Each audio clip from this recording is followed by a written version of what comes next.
Sup, guys? It's Sode back with you. Better Off Dead Wednesday, June 4th. June starting to turn around after a bad first day. We are on the winning side of June right now with a 6-0 sweep over the last 2 days, 2-0 2 days ago, and yesterday 4-0 sweep. So I'm obviously happy about that. 3-0 in baseball yesterday and 1-0 with the WNBA plays.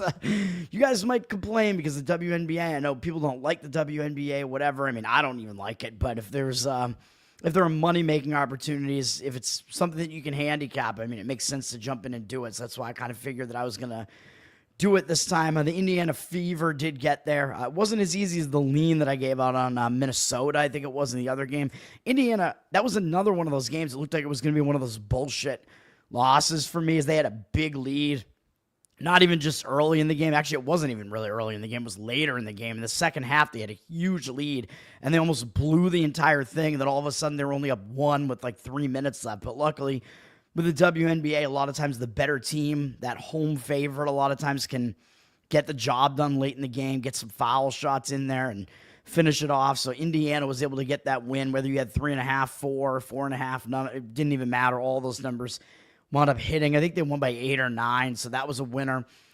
Baseball went really well as well with a very easy under in the Houston-Pittsburgh game. I mean, there were no runs scored through the first 5, so first 5 under also hit.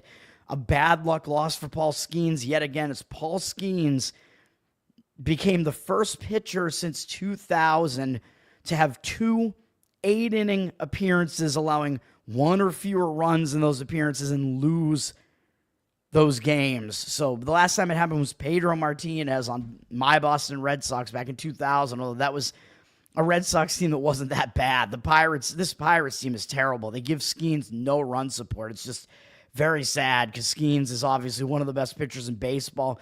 8 innings, 1 run, and they wind up losing the game 3-0. Obviously, still a very easy under on the Houston-Pittsburgh there, and luckily it did not go into extra innings, so didn't have to sweat that. Chicago White Sox got it done. That bullpen game wasn't actually that bad for a while for Detroit. That was a scoreless game for a while, but I mean, when you have an underdog like the White Sox, having it be scoreless later into the game helps a little bit because it's like, well, any sort of variance can kind of like help you out a little bit more when you have the underdog there. It's getting like closer and closer to a 50% proposition, you know what I mean? But then the White Sox were able to score. They took like a slim lead and they just kept building the lead, and they wound up getting more runs off of the later relievers. Detroit brought in their 8-1 was the final in that game. So it makes me look smart when I get an easy looking win on the White Sox against a Detroit Tigers team that has a really good record, but that was a spot to play the White Sox, man. And then we have Baltimore Orioles. That game was close, too. That was a 1-1 game, I think, in the 5th, 6th inning, and then Baltimore was able to just kind of score a little bit more, build that lead up, and I think they put a couple more runs up really late in the game, but I think I still handicapped it right. The starting pitching matchup, Sugano went 7 innings, allowing 1 run. I think he did well in the game yet again. He's a pretty good pitcher, man. He outpitched Kirby, not by a lot, but by enough. And then the bullpens also went the Orioles' way. Kind of surprisingly, I guess, because you did have to worry about the bullpen matchup a little bit. But Baltimore got there. Let's move on to today, where I will have only 2 plays that I'm going to give out on the show today. One is, both of them are in baseball, actually, because we do have the full baseball slate today. I'm going to avoid NHL and WNBA, although I'll talk about them in a second. I'll give out an early play on the NBA game, I guess, and analyze it more tomorrow, because I think it is tomorrow is the NBA game, right? I'm pretty sure. I'll make sure of that. Otherwise, I'll give it out today, but I think that's right. I think that's all I have to say to open the show here, other than, again, the plays that I'm giving out here are not plays I'm actually betting. They're picks that I'm giving out right now until I sort out what I'm doing here financially. So let's talk about NHL. Stanley Cup Finals, Game 1. Of course, this is a rematch of last year's Stanley Cup Finals. Florida and Edmonton. Although last year, I believe Florida was the home team in the series. This year, it's Edmonton. So that's really Edmonton being at home, and seeing some professional bettors liking Edmonton here is kind of keeping me off of this market read here, as well as the fact that Edmonton, this is revenge, man. I mean, Edmonton lost this series last year, and now they get revenge. I mean, how often does that happen? I didn't go and look. I don't know how many times this has happened. It's very rare. I think that you have the same Stanley Cup final matchup 2 years in a row. And I think Edmonton's going to be a little bit more motivated because they lost the series last year. The problem is, can Skinner really remain this hot for Edmonton? Because otherwise, you have to give Florida the defense and goaltending edges in the series, in my opinion. Edmonton is the better offense, but Florida's the more balanced team. Of course, if you saw my bracket special, I did pick Florida to win the entire thing, win the finals over the Avs, unfortunately, because I had Edmonton losing to the Avs in the Western Conference Finals. So I did pick Florida. I still don't really disagree with that. I still kind of lean to Florida to win the series. Don't love Florida in these road games, though, although the money looks like it is on the Florida side, with Edmonton down from minus 135 to minus 130. 59% of tickets, 53% of the cash. So the money's kind of indicating on Florida. But again, I see some pros on Edmonton. And Edmonton at home in the playoffs this year is 7-1. So they have been very difficult to beat at home. I think the only home game, I don't even remember I don't even remember what home game they lost, to be honest. But I believe they're 7-1 at home. So that's something you're going to be fading if you actually like Florida on these road games. Honestly, I don't want to touch it, even though I do think Florida is the better all-around team. Florida did win both regular season matchups. I think they were both pretty close. The game in Edmonton, Florida won 6-5, and it was a close game. And I mean, it was just a close game overall, but Florida was the more physical team. If you look at the number of hits in the game, Edmonton kind of outpossessed them a bit. The shots were really close, and Florida did out-hit them, which Edmonton has actually been the more physical team in some of these matchups in the playoffs, but that might end here. Florida might be able to out-physical Edmonton here, so we'll see what happens with that. I would probably lean to an under if I was going to look at this game at all, even though the total's up from 6 to 6 juice to the over. We all know Edmonton plays high-scoring games. They score a lot, but in a situation like this where both teams have been off for a while, it might take them a little while to get going a little bit offensively. So there might be a little bit of rust that needs to be shed and whatever.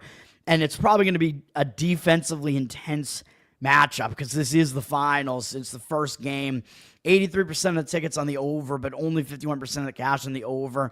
So I would probably slightly lean to the under in that game as well. But I'm not going to make a play on that.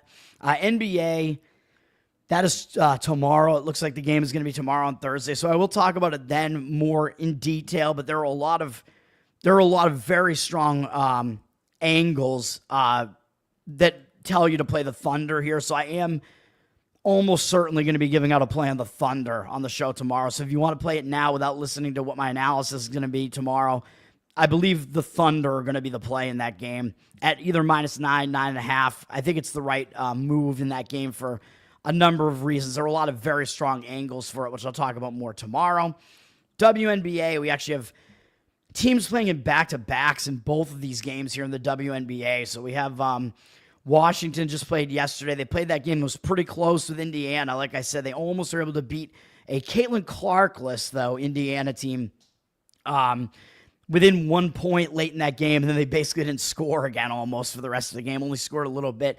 But Washington having to do that and travel back home with no time off. Not a great spot for Washington, even though it's not like they're going to be distracted when they're playing probably the best team in the league, the New York Liberty. But I don't know if Washington will be able to handle it, although the Liberty, they're coming off beating Connecticut, who they are the worst team in the league, but they beat Connecticut by 48 points and scored 100 points in the game. So I don't know how you come off of that and really remain focused. And the Liberty did just win at Washington by 22 points. So the Liberty might come into this game really just thinking they're going to win this game easily. So I don't love it for the Liberty either here. If Washington wasn't on a back-to-back like this, it might be a spot where you'd want to look for Washington. They still might be the team to make adjustments here, but the Liberty coming off blowing out this Washington team and then having an even bigger blowout, like a historic blowout in their last game.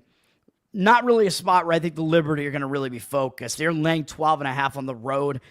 Probably too much to be laying there. I don't expect them to lose the game, obviously, but don't want to play that game, but those are my thoughts there. Probably a slight lean to taking the points with Washington, but on a back-to-back, can't do it.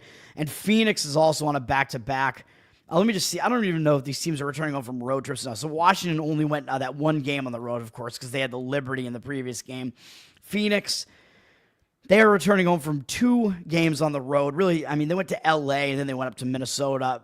Minnesota, pretty good team. They lost pretty badly to Minnesota by almost 20 points, I think, 19 points or whatever. Now Phoenix is returning home, and I do keep harping on the fact that Phoenix is not as good as their record would indicate, but they're playing a really bad Golden State team. It was one of the lesser teams in the entire league. But Phoenix on the back-to-back, returning home. It doesn't look like the greatest spot to me, to be honest. Golden State coming off also losing to Minnesota. So both teams actually coming off similar losses to Minnesota, but Golden State has more rest. They get to go to Phoenix here, so I'd probably lean to taking the points in that one. Phoenix at 7.5 right now is a 7.5-point favorite. Don't want to play either of those games, though, so it's a stay away from me. MLB, let's get to it. Let's go. And I do have Jared Schuster's page up just because he is the listed starter for the White Sox, which I'll talk about when I get to him, but ESPN doesn't have him listed yet. Colorado and Miami starting in the afternoon games here as it's getaway day because a lot of these series are ending, and hilariously, Miami is actually trying to avoid being swept at home by the Rockies, man. I don't even think the Rockies have won multiple games in the same series all year, and they finally did it. And I mentioned I didn't hate the Rockies in either of those games in the series, really, which I talked about on the show. But now Miami's trying to avoid the sweep. But again, I don't know if this is the greatest matchup for Miami. Kyle Freeland, who almost was going to pitch yesterday, wound up being Dollander. Freeland got pushed to today. So I did handicap him yesterday. Overall numbers not good, 5.72 ERA, 1.63 whip. But on the road, he's been significantly better with an ERA at 4.29, which is still not good, but it's a lot better than the 7.71 that he puts up at Coors. So he is better on the road. He has good numbers against Miami. They're 3 for 16 off him lifetime. 188 average, 485 OPS. So Freeland actually does match up pretty well in this matchup. Cal Quantrill is pitching for Miami. Not good numbers. 5.84 ERA, 1.52 whip. Although he has been better recently with a 22-6 strikeout walk ratio and 3.18 ERA in the month of May. So over the last month, basically, not allowing more than 3 earned runs in any of those starts. Fewer than 3 and 4 out of the 5. So he's actually been in better form recently. But against Colorado, lifetime, his numbers are not good. In 35 at-bats, he's allowed 3 home runs. Moniak is 4 for 7 with 2 home runs off him, by the way. So, again, if you want player props, you got him. You got Thairo Estrada. I don't know how you pronounce his name, but he's 4 for 10 off him with a triple and a couple RBIs. He's allowed 5 walks compared to only 5 strikeouts against Colorado. 314 average allowed, 1,057 OPS. So Cal Quantrill, not good numbers against Colorado. However, he may be a little bit extra pumped for this one because Colorado's the team that got rid of him after last year. I mean, he was bad for Colorado. He is a journeyman pitcher, though, so he is pretty used to moving around, I would say. He's pitched for multiple different teams throughout his career, though he was at Cleveland for a while, but Colorado had him last year. Now, this is going to be his first time facing his former team, so a lot of times that pitcher will get up for that, but his matchup numbers are not good against Colorado, and because he was on Colorado, the pitching staff is definitely familiar with him, and they might know how to coach the hitters to hit against him, and these hitters already do hit well against him, so that might kind of negate the advantage that he might have with the fact that he might be motivated here. Although Miami should be a little bit motivated here just to avoid being swept by a historically bad Rockies team. The money is actually, it's looking like, well, so it looks like initially the line moved up on Miami from minus 133 to minus 150, but it looks like maybe that was a false move because it looks like the money is kind of coming back in. We just saw it drop to minus 147 now. Looks like it kind of is coming back in on the Colorado side. 90% of the tickets are on Miami, but only 83% of the cash. So I think that initial move might have been a false move where a lot of times in baseball you see like setups basically where professional bettors that know they can move the line because the books respect these guys. They come in at those lower limits and they'll play as if they were going to play that side. And you don't really know because sometimes they will play a side that they actually like, but sometimes they'll play a side they don't like just to get the number up. And then when the limits raise, later in the day, they'll come back in on the other side, and that will be their actual plan. They'll put more money in on the other side. You can see this line plummeting. I mean, we're seeing it in real time here. It's dropped all the way back down to minus 142. So a lot of crazy stuff going on in that game. I think the actual money side does look like it's Colorado, and I do agree with the Freeland versus Quantrill matchup, at least in that game. But I don't want to handicap that game for a long time. Milwaukee and Cincinnati, these teams split the first 2 games of the series, I believe. But now we have DL Hall against Andrew Abbott in this one. DL Hall, probably not going to get a long performance out of him. I don't really know. I mean, he's pitched fine so far this year with a 1.69 ERA, 0.94 whip for the Brewers, but he basically has been an opener. He's gone 2 1/3 and 3 innings so far in his 2 performances. A 5-3 strikeout walk ratio, not very good, but he's only allowed 2 hits and 1 run over that span. So he's been reasonably effective and got better, actually, in his second outing there. Probably not going to get a long outing out of him. He'll be an opener, but he might give you some decent innings to start the game. Against Cincinnati, he has okay numbers in 24 at-bats, 250 average, 708 OPS allowed. So not great, but not awful either. So not a whole lot we can take away from that. Andrew Abbott, pitching for Cincinnati, has actually been really pitching well. 1.51 ERA, 1.03 whip.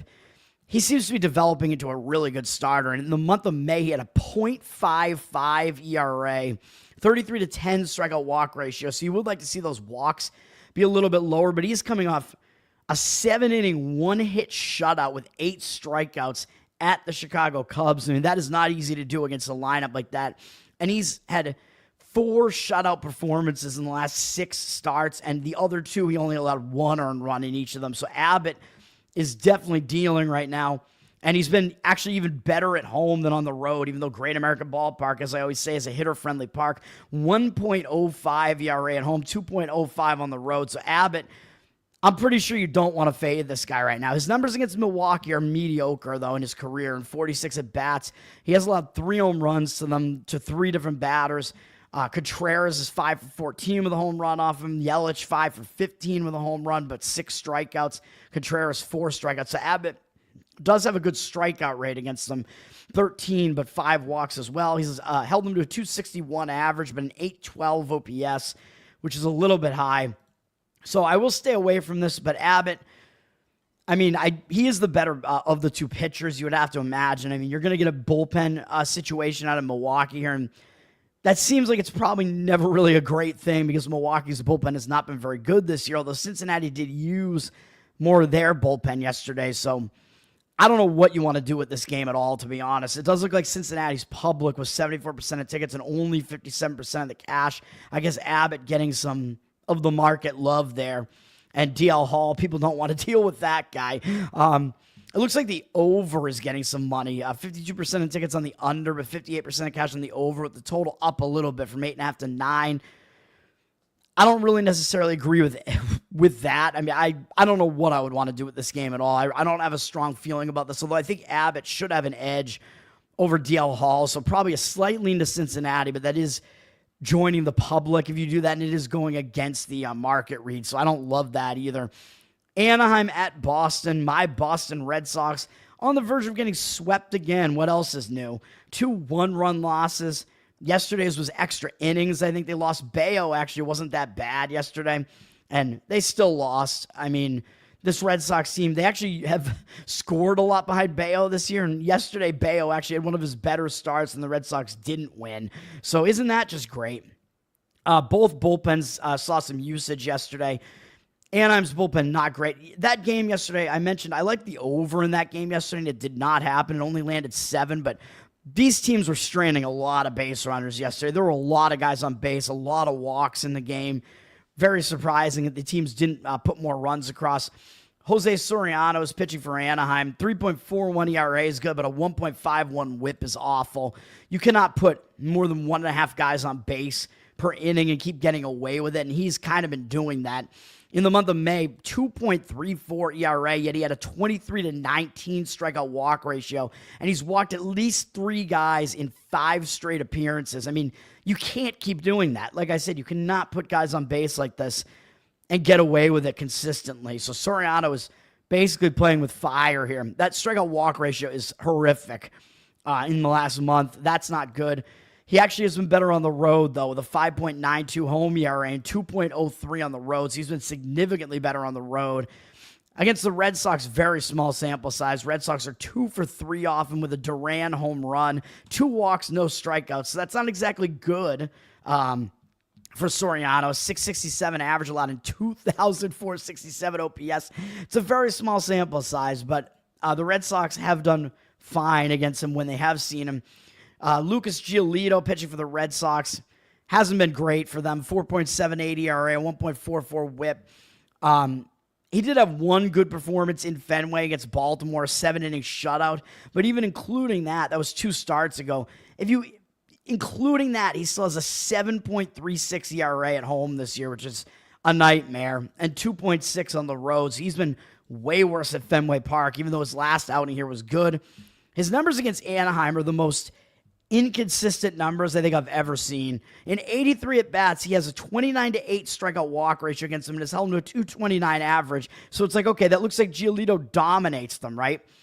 But he's allowed 3 doubles, a triple, 9 home runs to them, and he has a 911 OPS allowed to them in 83 at-bats. I don't think you're ever going to see a sample size this big with this much of a disparity between the batting average allowed and OPS allowed. That is insane.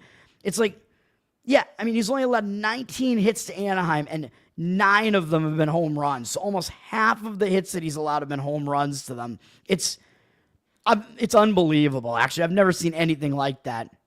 Rengifo, I don't know how you pronounce his name. Rengifo is 3 for 10 off him with a home run. Ohapa is 1 for 3 with a home run. Ohapa sounds like he belongs in Boston with that Irish-sounding name. Soler is 7 for 26 with 3 home runs and 5 walks off him and also 11 strikeouts. Trout is only 3 for 17 but does have a triple and a home run and 3 walks. Ward is 3 for 12 with 2 home runs. So, I mean, I guess take your pick with some of these player props here. Probably Soler is the way you want to look if you want to go hits plus runs plus RBIs over, but I do not like Giolito here either, so do what you will with all that information. I would say probably the over might be worth a look again in that game, even though I know it didn't hit yesterday, but you also get Anaheim's really crappy bullpen, and they used a lot of their relievers yesterday. Red Sox bullpen's not that terrific either. Totals up from 9 to 10. It's gone up quite a bit, even though you only got 70% of tickets, but only 59% of the cash on Anaheim. But probably I would look to the over in that game. I mean, I don't like either pitcher.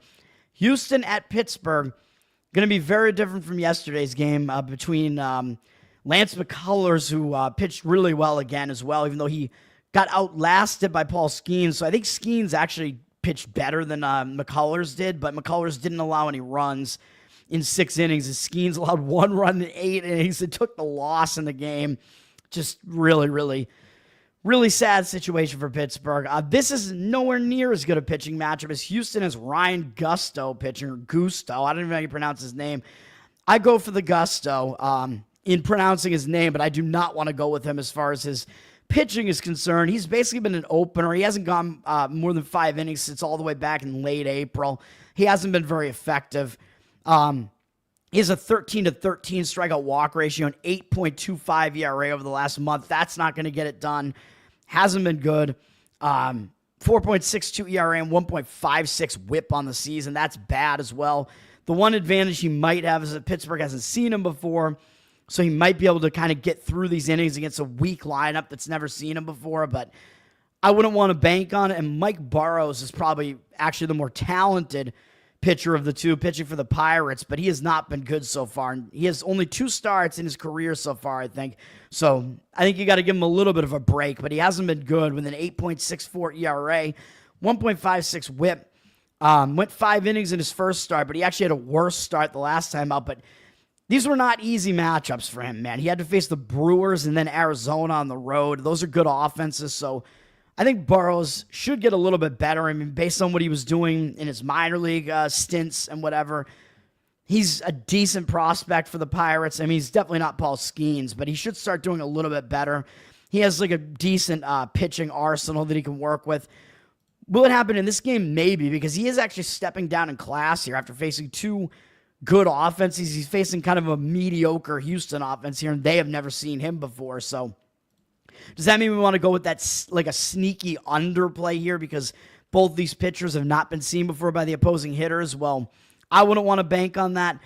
It looks like Houston is up from -115 to -117 on the money line. 78% of tickets are on them, but 70% of the cash on Pittsburgh. So the cash actually likes Pittsburgh, and I don't really necessarily disagree with that because if you think Burrows is going to start improving, he is kind of he's the more highly touted pitcher. Like, he's a starting pitching prospect, whereas Gusto, you've kind of already seen his best. You know what I mean? He's just kind of an innings eater type of guy, whereas Burrows has a much higher ceiling right now. So I think that's probably the thought about grabbing Pittsburgh on the money line there as an underdog. That's probably why the cash is coming in on them. Total has flipped to the over from 9 juice to the under, 9 juice to the over now. 64% of tickets and 95% of the cash on the over. So the money is coming in the over. Wouldn't really disagree with that either. I mean, I still think neither pitcher is really trustworthy at this point. So we'll see what happens there. Neither offense is that great either, though. Chicago at Washington. Washington returned home yesterday, and they lost 8-3, so this is kind of a better spot now. It's one of those bounce-back spots, if you will, where if a team returns home from a road trip, they don't do well in that first game. A lot of times there are some distractions coming into play where guys have to get back to family life, whatever. A lot of times they'll refocus and do a lot better in that second game. So Washington is in a positive spot as far as that's concerned. Matthew Boyd is pitching for the Chicago Cubs. 3.08 ERA, 1.26 whip. That's pretty good. Over the month of May, he had a 34-2 strikeout walk ratio, which is actually insane. In 4 out of the 5 starts, he didn't walk anybody. So he had tremendous control over the last month, which is good. 3.54 ERA over the month, allowed 4 runs once in a tough matchup, really, at Great American Ballpark, which is tough on some pitchers. Other than that, he allowed 3 or fewer in all the other starts in May, so he's in pretty good form right now, but has been a little bit worse on the road than at home. 2.4 ERA at home, 3.73 on the road. So on the road, he has been more hittable, and Washington actually hasn't done bad against him in a small sample size of 22 at-bats, but they have a 318 average, 855 OPS, and 5.3 strikeout walk ratio against him. So Washington has hit him okay. So Boyd, maybe not in the greatest spot. He is up against Mackenzie Gore, who has really good advanced analytics, basically, because he racks up so many strikeouts. The analytics really like Gore. I don't like him as much as the analytics do. I mean, I'm more of a situational guy. I'm more of an old school guy where I kind of look at the whip and I go, oh, 1.2 whip, it's slightly high. 3.16 ERA is good, obviously, but I look at that and I say, well, yeah, he's striking out a lot of guys, but he also walks too many guys, so I don't love that. In the month of May, 42-12 strikeout walk ratio, so those numbers are both enormous. He had well over 1 strikeout per inning, but he was walking almost 1 every 2 innings, which is too much. So he has a lot of strikeouts, but he has a lot of walks, you see that from some pitchers where they just go out there and they throw really hard. They can have huge strikeout potential, but also be wild, and that is what Gore does. 2.63 ERA over that month was good, though. I mean, overall, he has been effective. There's no arguing against that. He's allowed more than 300 runs only twice all season. He has been better at home, which is where he is here. 2.64 ERA versus 3.58 on the road. Against the Cubs, mediocre numbers in 49 career at-bats, 13-7 strikeout walk ratios. Very Gore-like. It's too many walks, and it's a lot of strikeouts. 2.65 average allowed and 806 OPS with a couple of home runs allowed to Happ and Swanson. So we'll see what happens with that game. It is a more positive spot for Washington. There's definitely an argument that Gore is the better of the 2 pitchers there. So if you do like Washington, you're getting them as a home underdog, and you're able to fade the public in that one as well. So I don't necessarily disagree with the Washington side, but Washington did use their bullpen yesterday, and their bullpen isn't very good, although the Cubs' bullpen hasn't been very good either. So probably the slight lean would be to the Washington side. Either you could take first 5 innings just to get them isolate the starting pitching matchup if you don't want to deal with Washington's really bad bullpen, or if you think their bullpen isn't really that disadvantage against a Cubs pen that isn't that great. Full game, you get a really nice price on Washington as a home underdog at least. 79% of tickets are on the Cubs. The Cubs, I mean, they have one of the best records in baseball, so the public likes the Cubs, but only 67% of the cash. They are up from -128 to -133. So you could fade the public there, probably the lean there. Cleveland at the Yankees. I'm going to give out a play on this one, and this is an over in Cleveland and the Yankees. I think this is an over matchup, man. I said I liked the under in yesterday's game. Didn't give it out as a play, but it did hit as we had a nice pitching matchup between Bibby and Rodon yesterday. Now, the Yankees did use Williams, who is their closer, but I'm not even sure that that's really that bad if Williams is not available. They used him a lot yesterday. They used him for 30 pitches. He was very inefficient, man. He put guys on base. He only pitched one inning, and it took him 30 pitches to get out of that inning. Williams has actually been pretty bad. I mean, I think the Yankees need to look to other options for a closer. I mean, he's been awful this year. So the fact that he's unavailable today is probably not even a bad thing for the Yankees. And Cleveland basically saved their entire bullpen. So the bullpens, these teams have okay bullpens, and they're in pretty good shape right now. So I know that doesn't look great for an over. So if you want to go over in the first 5 innings, that's okay as well. But I am going to still just go over full game here because you are looking at a Yankees team that can hit pretty well. This is a hitter-friendly ballpark. I think if we do get into the bullpens, I think you could see some hitting happen in this game. And the bullpens might have to get into the game early.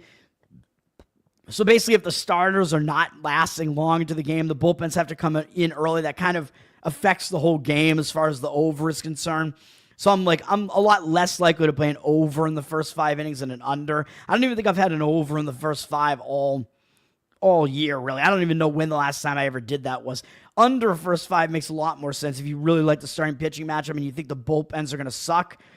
But if it's an over, the whole thing kind of just affects the whole game, if that makes sense. Like if the starters do bad, the bullpens come in earlier, and it kind of is a domino effect. Luis Ortiz is pitching for Cleveland. Has not been good this year. 4.4 ERA, 1.43 whip is bad, indicating that he probably should have a worse ERA than he does. Over the past month, a 28-14 strikeout walk ratio is not good. I mean, it's way too many walks. He walked at least 2 in every outing. He is coming off a good outing against Anaheim, but I mean, Anaheim, not a great hitting offense there.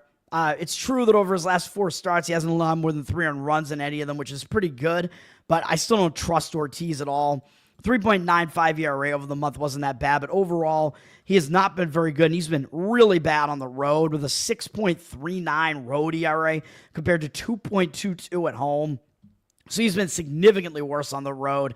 That's where he is here. Not only is he on the road, but he's facing one of the top offenses in baseball in the Yankees, and the Yankees have done a lot of damage to him over the course of their careers. 42 at-bats, the Yankees have a 9-13 strikeout walk ratio against him. So more walks than strikeouts, which is bad for Ortiz. He's allowed a 333 average to them and 1,015 OPS. So Ortiz has horrific numbers against the Yankees. You want more player props? Goldschmidt is 7 for 10 off him with 2 doubles, 3 RBIs, 2 walks, and a strikeout.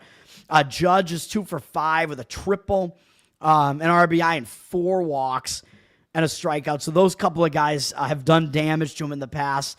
Although maybe too many walks for Judge there, but still, if you want to look for player props, which I always recommend, hits plus runs plus RBIs, because that way if you get a walk, it's not completely removed from the stats there. You could still get a run or an RBI with that walk, whereas total bases, the walk counts as nothing for you. So that's why I think the hits plus runs plus RBIs is a better way to go. So Ortiz overall really bad on the road, facing a really good offense here, and this offense does well against him. So that doesn't look good for him. Clark Schmidt is pitching for the Yankees. He's been okay. 3.95 ERA, 1.27 whip, kind of a high whip.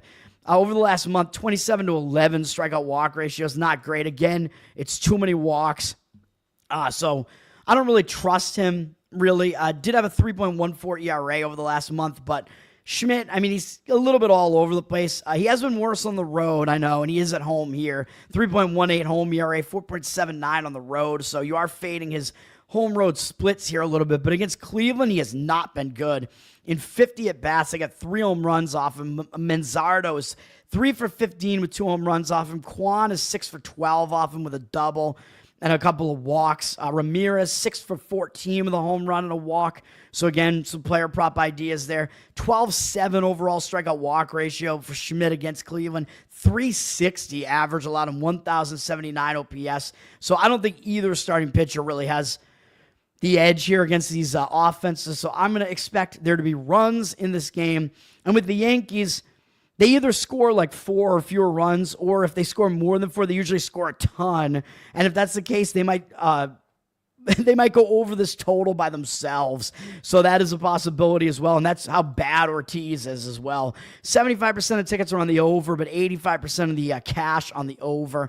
And it's gone up a little bit from 8.5 to the 9 here, where I think you can find 9 at plus money. You have to pay a little bit of juice if you want to go over the 8.5.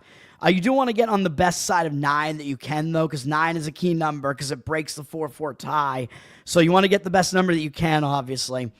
So if you get over 8.5, I'd probably pay up to about minus 120 on that. And if not, then you can get over 9 at a cheap price. And, of course, if it lands on exactly 9, you will push the bet instead of winning it. But that's still obviously not the worst circumstance. Yankees are also very public in this game, by the way, so you're definitely paying a tax to play the Yankees here if you're trying to look at the Yankees side there. But I think the way to play that game is the over, like I said. So that's one play I'm actually giving out. Nate, what's up, man? Thanks for hanging out. All right.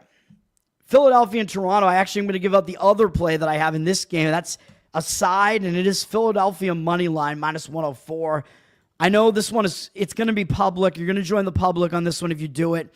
I think it's the right side in this one, though.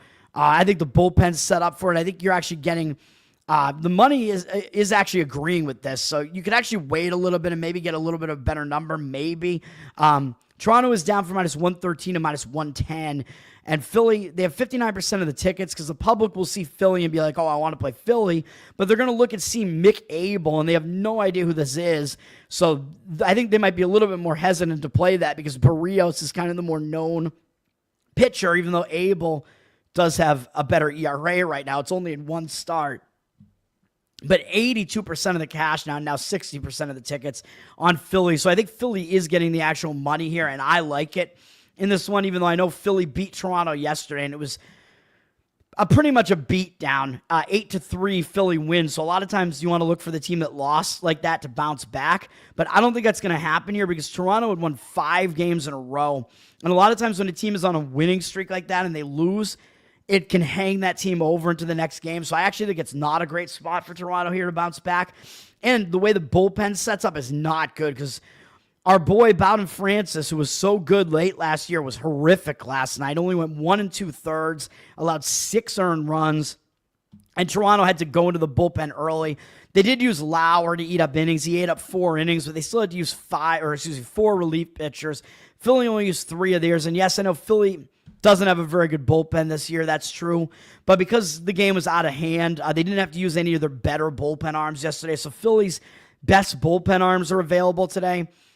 Same does go for Toronto, but neither bullpen is really that good. So I think it's still okay to go full game on this.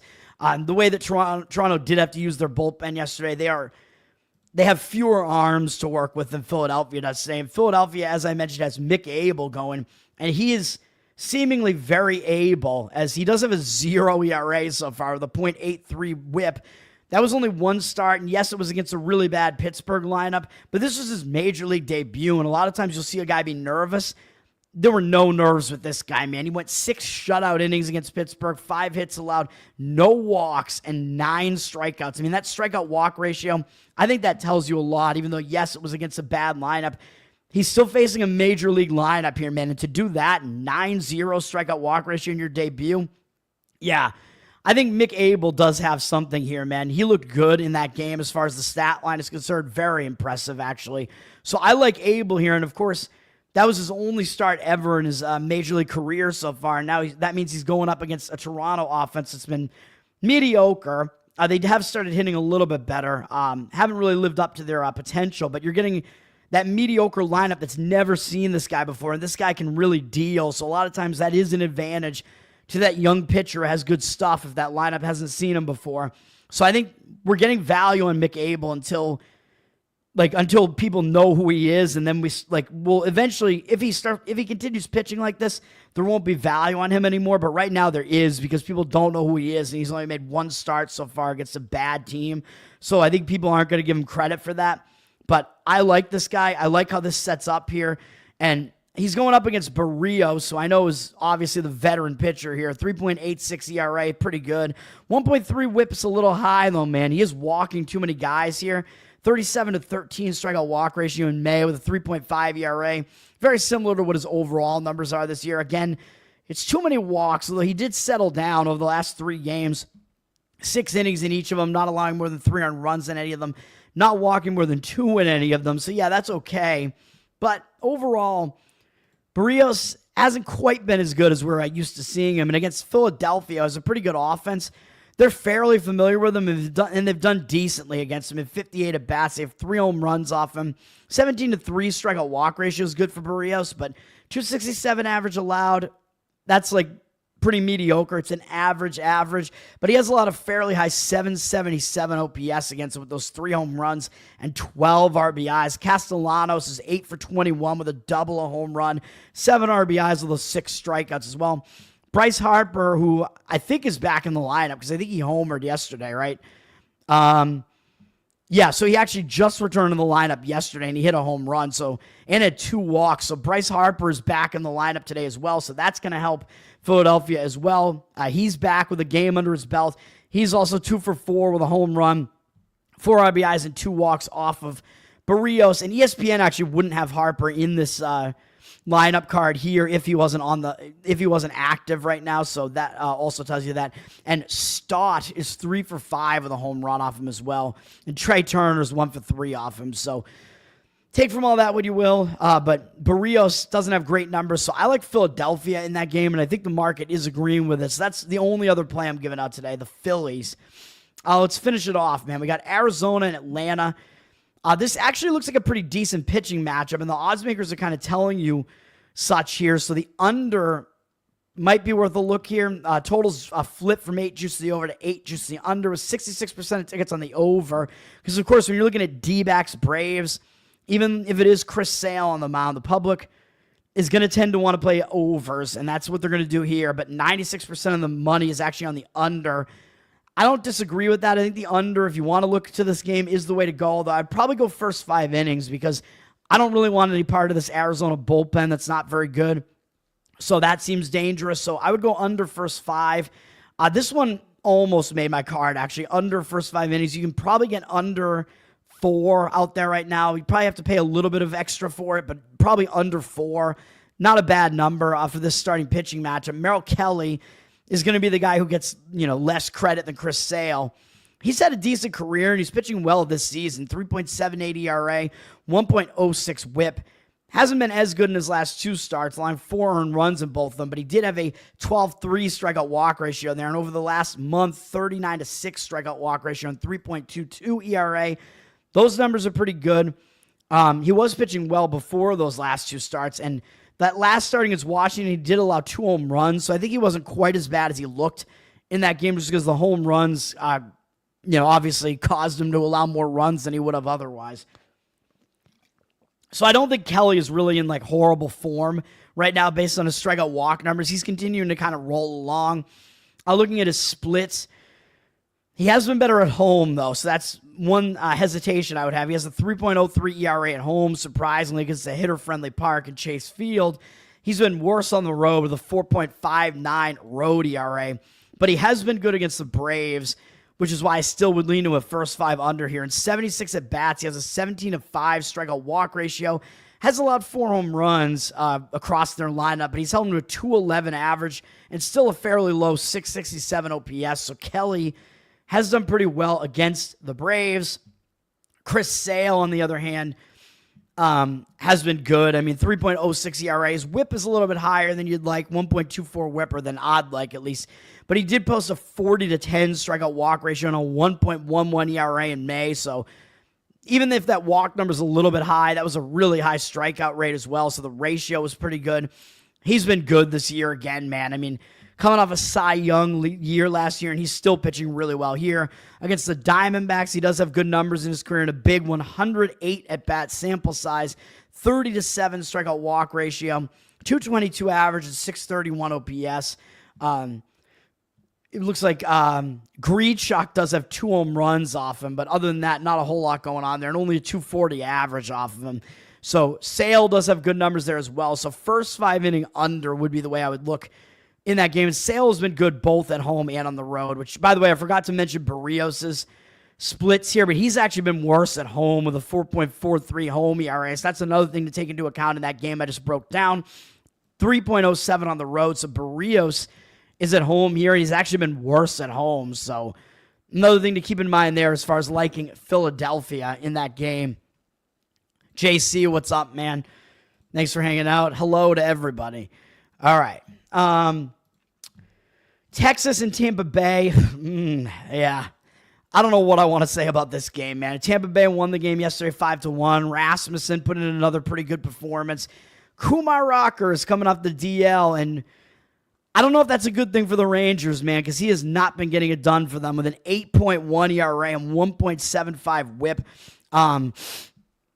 They're going to have to do something here, man. I don't know what Rocker really adds right now for them, as he's been pretty bad. He's only had really one good start, which was the one against Anaheim, where he had 8 strikeouts and no walks.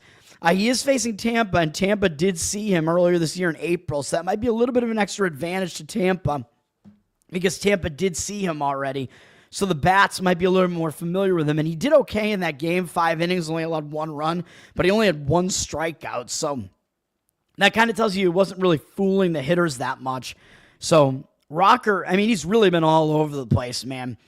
So I don't know what we even want to think about Rocker in this game. And up against Tampa overall, we can look at what his career numbers are against Tampa, which includes that last start. Even including that last start in 18 at-bats, he's still allowed a 333 average to them and 667 OPS. That's not great either, really. The OPS isn't that bad, though. So I don't know. I really don't know what we're going to get out of Rocker here at all. Very, very much a wild card as far as that's concerned. And Shane Baz is actually kind of a wild card as well for Tampa. He was really hot to start the season, wasn't good in May, with a 7.26 ERA, 19-13 strikeout walk ratio. That wasn't good. His last couple of starts have been a little bit better, but he still allowed a bunch of home runs. He allowed at least 1 home run in every start in the month. So he's been hurting a little bit. He's actually been worse at home as well, which is where he is here. It's kind of a home run conducive park, playing in Steinbrenner Stadium, a spring training stadium here, with Tropicana not being functional here. 5.35 ERA at home, not good, compared to 4.24 on the road. So he has been worse at home, so that's not good either for Baz. Rocker, I don't even know what Rocker's splits are. Let me see. Rocker's been way worse on the road. 3 home ERA and 15.75 on the road. So the splits make it look like this should be an over play here.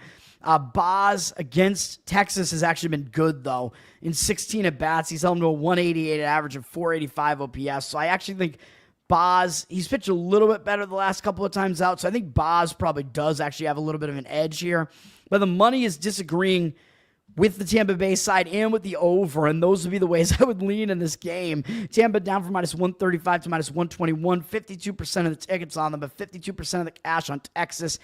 I don't really agree with that, and the total is flipped from 8.5 juice to the over to juice to the under now, with 50% of tickets and 98% of the cash on the under. So money coming in on Texas and under.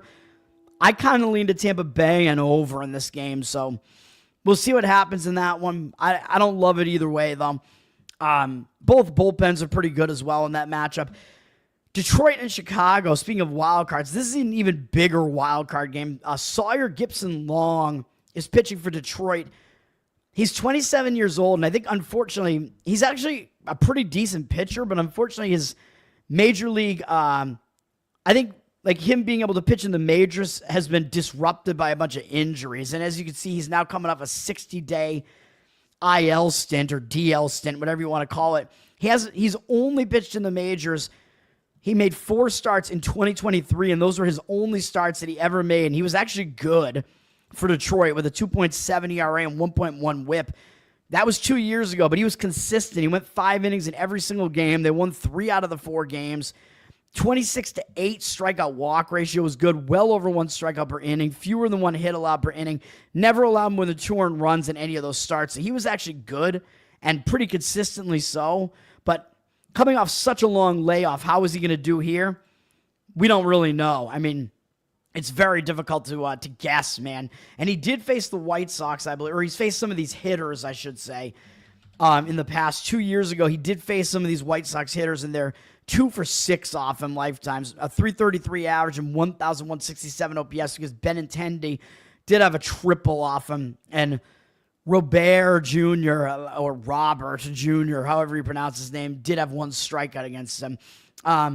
Take from all that what you will. I do think Gibson Long, if it weren't for all these injuries, he would be a pretty good pitcher, and he was when he actually started. But 2 years removed from that, what is he going to do today? I don't know. I think Detroit is going to be pissed about how they lost yesterday in pretty embarrassing fashion. So I do expect Detroit to play better this time. And for Gibson Long, he at least gets a really decent matchup here for his return to Major League Baseball. He gets to face one of the weakest offenses. So that's good. Jared Schuster is pitching for the White Sox, and he's only going to go 1 to 2 innings, you would have to imagine. That's what he's done all year. So you're going to get an opener from Schuster, and he hasn't even been effective. Even when he's pitched few innings in all these outings, he has a 6.14 ERA this year and 1.77 whip.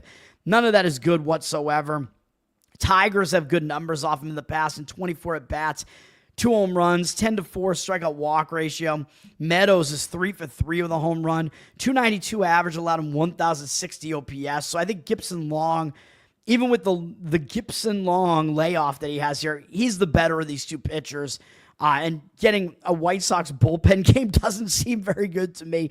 So playing Detroit in some way would be the only way I'd be able to look in that game. But you are paying a huge price for it. And again, the market disagrees with it, with 94% of the public, the tickets on Detroit, but only 58% the cash. So they're a very public team with the cash kind of going against them, dropping the line from -195 to -189. Maybe just because Gibson Long is a total wild card. And it looks like the money is also coming in heavily on the under, down from 8.5 to 8.5 juice to the under, 63% of tickets on the over, 97% of the cash on the under. I don't know what I would want to do with the total. An under seems really dangerous in such a wild card game, but I think Detroit is probably the way to look, though, for a side in that game. I don't really expect them to lose that game, but who knows? Kansas City is at St. Louis in this geographic rivalry game. St. Louis did just return home from a road trip, and they lost the first game 10-7. It wasn't a great spot for St. Louis in that game. They lost the game. They actually had a lead early. I think they had a 7-2 lead. And then they were losing 8-7 by the end of the 5th inning. One of the most brutal ways to lose a first 5 bet on St. Louis. Up 7-2, and then they're down 8-7 after a half inning, which is ridiculous. So that's what happened there. 7-2 going into the top of the 5th, and they exit the 5th down 8-7. Should be a little bit of a bounce back spot for St. Louis. As I always say, when a team returns home from a road trip and they don't play well, they tend to do better in the next game out. But I don't know if you really want to take St. Louis in this game because they're having to go up against Noah Cameron for Kansas City, who's been quite good. 1.05 ERA, 0.82 whip, and this is his rookie campaign so far. He's made 4 starts. He's gone at least 6 1/3 in every outing, and he hasn't allowed more than 1 earned run in any outing. 16-8 strikeout walk ratio isn't that great, but he had 5 walks in his first game where he might have been a little bit nervous, and he didn't even allow a run. And since then, he hasn't allowed more than 2 walks in any other start. He's been really, really good for the Royals so far.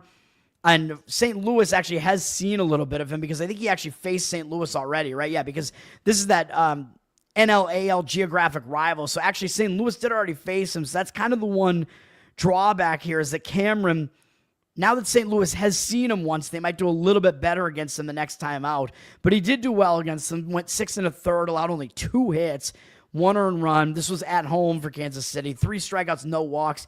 Nice outing for him in that one as well. But St. Louis might have a little bit of an advantage now, again, just because they've seen him. But in that game, they did not do well against him. They're 1 for 19 off him. No extra base hits, no walks, 3 strikeouts, like I said.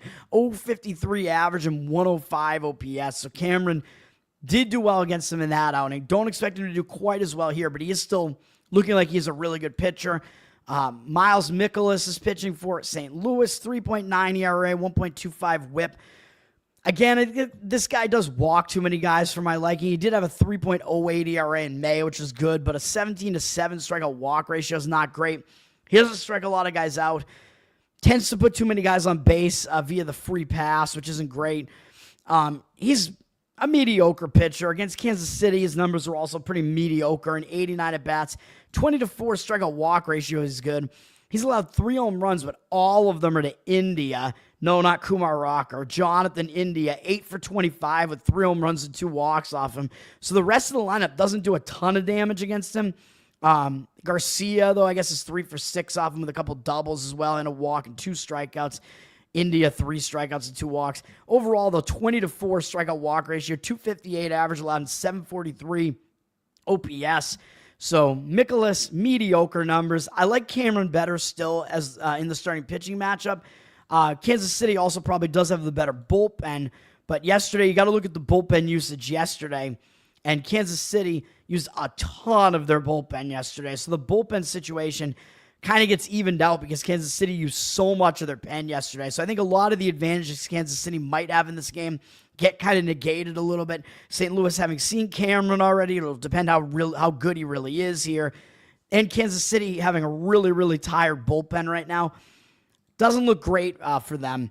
So maybe St. Louis, because they're in kind of that situational bounce back spot, maybe they are the way to look here, but the money's disagreeing with it. The money seems to really like Noah Cameron, and I can't really disagree with liking him. St. Louis down from -130 to -123. 64% of tickets, only 62% of the cash. I don't really strongly disagree with that move, though, to be honest, because I am a pitching matchup guy, and Cameron is the preferred pitcher over Mikolas, in my opinion, so that's probably why that's happening. Total sitting at 8.5 with juice to the under. 52% of tickets are on the over, but 85% of the cash on the under. So the money is coming in on the under in that game. We will see what happens. Andrew, what's up, man? JC, what's going on? Oh, wait, I already said what's going on. Hi to everybody. Baltimore and Seattle. Baltimore got the win last night, which was one of the plays I gave it on the show. This is kind of an interesting one now because you got Cade Povich on the mound for Baltimore. It hasn't been very good. 5.29 ERA, 1.53 whip. Hasn't been pitching well right now. Baltimore's lost his last 4 starts, but of course Baltimore isn't good anyway, really. 28-8 strikeout walk ratio, not really that bad though. But a 5.48 ERA wasn't very good. So I don't know what you're going to get out of Povich here. He did walk 6 guys over the last 2 starts, which isn't good. His home ERA is actually a lot worse than his road ERA, though. 7.24 home ERA, 3.04 on the road. So he might actually do better on the road. And Seattle has never seen him before here. So Povich, maybe you don't hate him in this matchup because Seattle's hitters have never seen him before, and he is better on the road. By the way, Mikolas, I forgot to mention his splits. Maybe I shouldn't have even mentioned them, though, because his splits are not significant. So I guess whatever. Oops, I forgot to mention insignificant splits. Emerson Hancock is pitching for Seattle. He hasn't been very good either. 5.64 ERA, 1.57 whip. Not great. Over the last 3 outings, though, he hasn't allowed more than 3 earned runs in any start. He went at least 5 1/3 in the last 2 outings. Pitching a little bit better, but still in May, he had a 5 ERA and 17-10 strikeout walk ratio, which is still not good, although a lot of that was a bit skewed because he got kind of wrecked by the Yankees, which you can kind of give him a pass for that. So we'll see what we're going to get out of Hancock here. And Orioles have never seen him before. So you do have 2 young starting pitchers who the opposing offenses have never seen before. But these pitchers have been fairly ineffective. And Hancock has actually been awful at home. Even though it's a pitcher-friendly park here in Seattle, 9.53 ERA at home compared to 3.25 on the road. Absolutely ridiculous splits. I don't know how that's even possible, but Hancock has been awful on the road. So based on all of that, I think you have to lean to Baltimore again in this game, and the money is coming in that way, and I do agree with that. Yeah, it looks like Seattle's down from -137 to -109. 58% of tickets on Seattle, but 78% of the cash coming in on Baltimore. So I do actually agree with that. Povich has had the better kind of peripherals, strikeout walk ratio recently, and has the better splits by far. So I would agree with that assessment there and what the market is doing there. Strong market move on Baltimore. kind of like yesterday. I don't love it as much as I did yesterday with Sugano on the mound, but that's the lean there. Agreeing with the market on that one. San Diego and San Francisco. San Francisco did not get the bounce back win yesterday and lost again by 1 run. And this was more brutal because San Diego had no runs scored in the game until the 9th inning. They were down 2-0 basically the whole game. They tied it in the 9th inning and then won in extra innings. Absolutely crazy against a very good Giants bullpen too. The bullpen blew it. Doval blew it. So now we're looking at a situation where the Giants used some of their best relievers yesterday. San Diego has the more rested bullpen after yesterday, pretty much.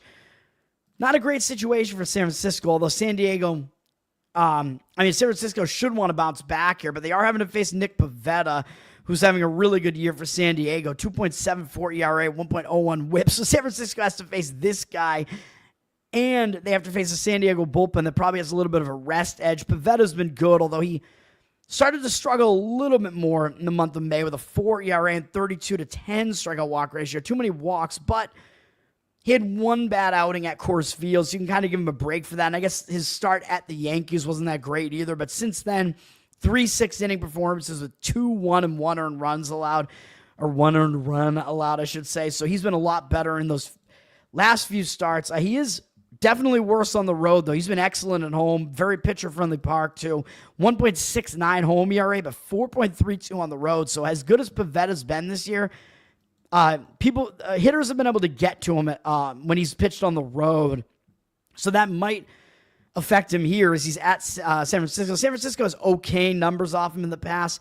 60 at-bats. He does have a 22-3 strikeout walk ratio, which is good, although Adames is 5 for 11 with 4 doubles, a home run, and 2 walks. Yaz, only 1 for 5, but does have a home run off him. Overall, he's held him to a 250 average, but 719 OPS, so not terrible numbers for Pivetta there, but he is a little bit worse on the road. San Francisco has been able to hit him a little bit. Kyle Harrison is pitching for San Francisco. 2.51 ERA, 0.98 whip on the season. Good numbers, but he's mostly been coming out of the bullpen. He hasn't made that many appearances. I think he's only made 1 start so far. Had the full starter workload at Miami in the last outing. He did go 5 innings, only allowing 1 hit, which is pretty good. Did walk 3 guys, though, which isn't that great. So he walked too many guys. But overall, Harrison's been okay. Against San Diego, kind of a mixed bag in 34 at-bats. He's allowed 3 home runs to 3 different hitters. Bogarts, Machado, and Tatis. Obviously, the usual suspects there. 235 average allowed is good. That's what he's done against San Diego. But an 807 OPS because 3 of those hits were home runs. So they have had some hard hits off him. So we'll see what happens in that game. I think it does set up a little bit better for San Diego, though, because I do think that Pivetta's the more trustworthy of the 2 pitchers there, and the money is agreeing with that, too. The line down on San Francisco from -110 to -105. 62% of tickets, 86% of the cash coming in on San Diego, so the cash percentage is on them. As much as San Diego probably wants to, or San Francisco, probably wants to bounce back from those 2 losses, it might not happen. And by the way, San Francisco, look at what they've done. This is unbelievable, actually. They've played, let me see. How many unders in a row is this? They've played something like, I think, 12 under games in a row. So they've been unders all the time. And prior to that one game that didn't go under, they had 4 more unders in a row prior to that. So I think they have 16 of their last 17 games have gone under. So San Francisco has been an under machine, and this might be another under game. It is a decent pitching matchup, and both teams do still have decent bullpens, even though San Francisco is a little bit used after yesterday, so I wouldn't quite want to do that. But we do have 58% of tickets on the over, but 54% of the cash on the under, with the total dropping, headed towards 7 here from a 7.5. It's a very low total to try to go under, though, and there's not a whole lot of room for error there. If the bullpens aren't rested, if something happens, Pivetta's not quite as good on the road, so I don't quite love that, but you are joining the trend if that's the case. San Francisco has played so many under games recently. Their offense has actually been really bad recently. They've been one of the worst offenses over that stretch, even though their pitching has been really good. San Francisco, after that hot start, has cooled off quite a bit, and I don't think they're anywhere near as good as they looked early. Their pitching is okay. Their bullpen is really good. Hitting not good, starting pitching only okay, I would say. Minnesota is at the A's, of course. The A's have gotten wrecked in the first 2 games again. The A's are awful at home. They've lost a bunch of games in a row here. Well, they've lost a bunch of games in a row on the schedule, I should say. They lost 6 games in a row on the road and then have lost 2 games in a row at home. So after that, so 8 straight losses for the A's. And as I pointed out on the show, they've been even worse at home. They're awful at home. They've allowed, I think, the second most runs in baseball at home to just the Rockies, although they keep flipping back and forth. They're 9-21 at home, which is ridiculous, which means they're 14-18 on the road. So they're actually better on the road than at home. They have basically no home field advantage, even though a lot of these teams that are coming in aren't familiar with this crazy AAA stadium. It's very hitter-friendly, but still the A's have not had an advantage here at all. Zebby Matthews is pitching for Minnesota. His numbers don't look good with a 6.43 ERA and 1.5 whip, but he is good. He has a 21-5 strikeout walk ratio. He's been racking up a ton of strikeouts, well over 1 per inning. He has allowed more than 1 hit per inning, so he's got to keep that down, but he's a good pitcher. Minnesota's won his last 2 starts, although granted the last one was in extra innings. Matthews definitely has really good stuff, and he could be, he's starting to, I think, develop into something pretty good here. He did allow 2 home runs in that last outing at a not very home run conducive Seattle park, so we will see, because this is a much more home run conducive park here, so we'll see how he fares in this park. I don't want to have to bank on Matthews in this one, but the A's have never seen him before, and Matthews does have a he has really good strikeout stuff, so that could help him in this game. And the A's are just so bad in this park that Matthews could potentially come in and do well, especially against a fairly weak lineup that has never seen him before. Jeffrey Springs, 4.72 ERA for the A's, 1.38 whip. Not good for him. He's been worse in this park, which makes sense because it's a hitter-friendly park. 5.88 home ERA compared to 3.86 on the road. A lot of these A's pitchers have been a lot worse at home than on the road. Springs hasn't been good recently either.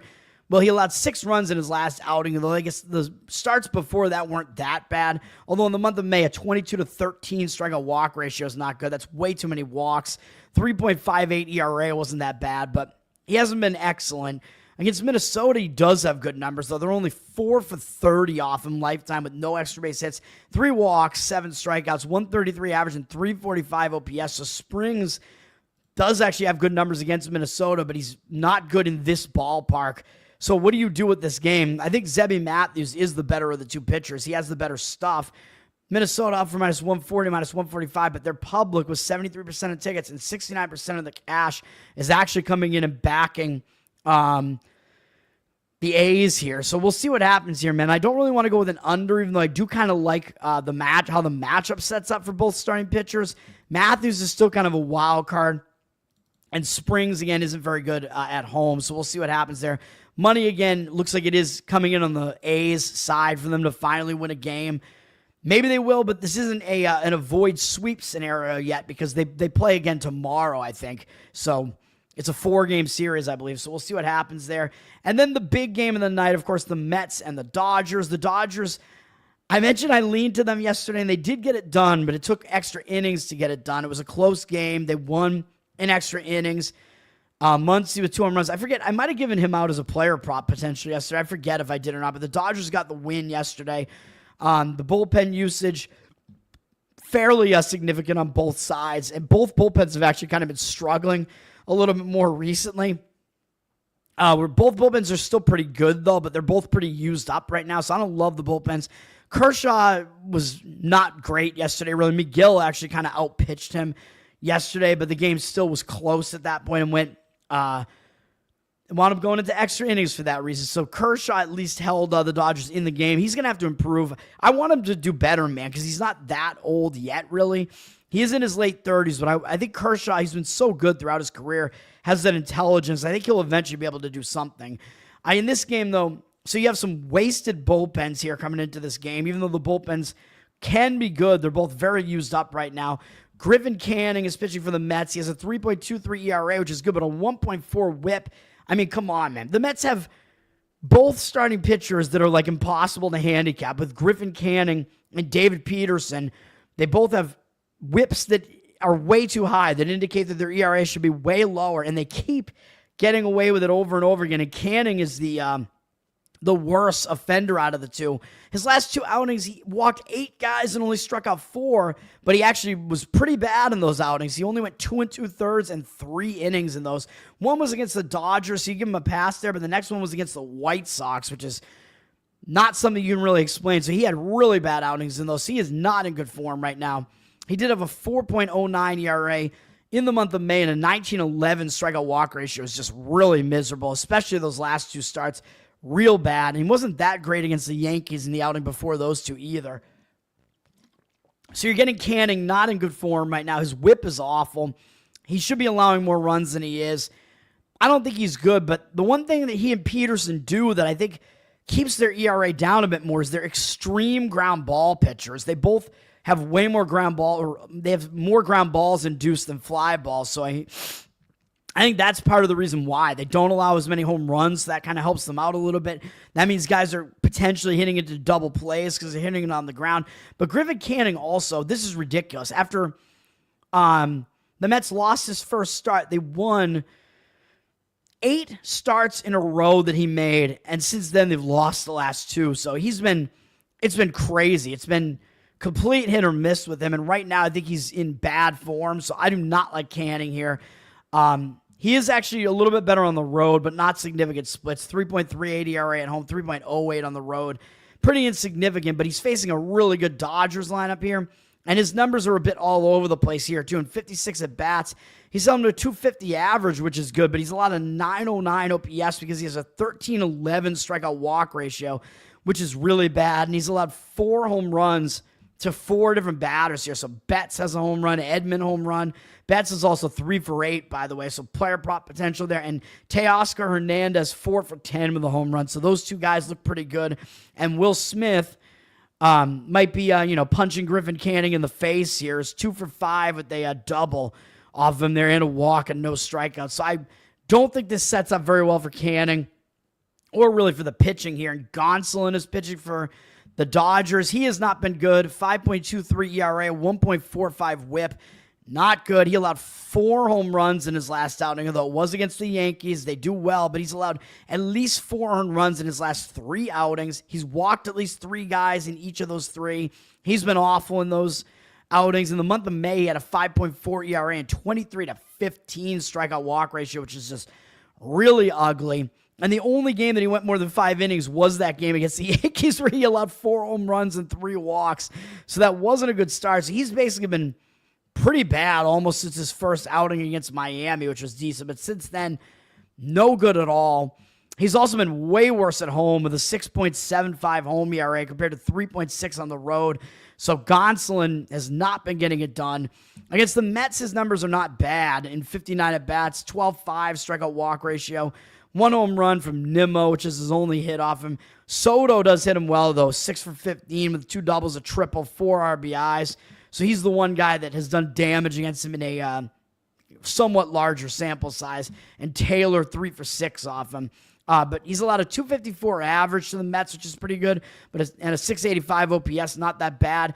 But I think this game is an over game. I would lean to the over or just not play the game. I don't like either starting pitcher, really. We got 75% of the tickets and 87% of the cash on the over.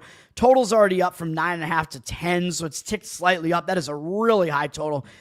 Very rare that you see a total of 10 outside of like a Coors Field game or a game at that A's stadium or maybe like a Chase Field, something like that. But we got a 10 posted in this game, which the odds makers are telling you basically what I just said. These starting pitchers suck, and also the bullpens have been struggling a bit as of late and are not well rested here. So I think the over is the right way to look. As far as the side, it does look like the money's agreeing with the Mets.